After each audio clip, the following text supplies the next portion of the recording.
ఉండి నియోజకవర్గంలో తెలుగుదేశం కంచుకోటగా చెప్పుకునే మా ఉండి నియోజకవర్గంలో కార్యకర్తలందరూ ఆందోళన చెందే పరిస్థితిలో ఉండడం జరిగింది. మరి అది ఏదైతే అధినాయకుడు సిట్టింగ్ ఎమ్మెల్యేలకు సీట్ అని చెప్పి మొదటి విడతలో మా రామరాజు గారికి సీటు ప్రకటించడం జరిగింది. మాకు అందుబాటులో ఉండే మా రామరాజు గారు సీటు ప్రకటించడంతో మా నాయకులందరూ కూడా చాలామంది అందరూ సంతోషాలతో ప్రజలందరి దగ్గరికి వెళ్ళి ఓట్లు అడగడం జరిగింది.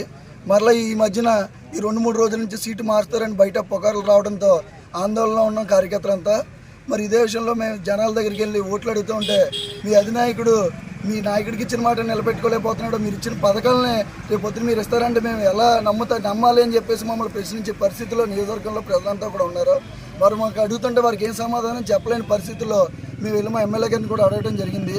మాకు ఈ సమస్య ఏంటో పరిష్కరించేదాకా మీరు ఈరోజు మరలా రామరాజు గారికి సీటు ప్రకటించేదాకా మా ఈ నిరాహార దీక్ష కొనసాగిస్తాం, మా ప్రాణాలు పోయినా సరే మేము దీనికి సిద్ధపడి ఉన్నామని చెప్పి మా గౌరవాన్ని నిలబెట్టమని, మాకు ఉండి నియోజకవర్గంలో తెలుగుదేశం పార్టీ నాయకులంటే ఒక గౌరవం ఉంది, ఆ గౌరవాన్ని నిలబెట్టమని చెప్పి మీకు ఈ పత్రికా విలేకరుల ద్వారా తెలియజేయడం జరుగుతోంది.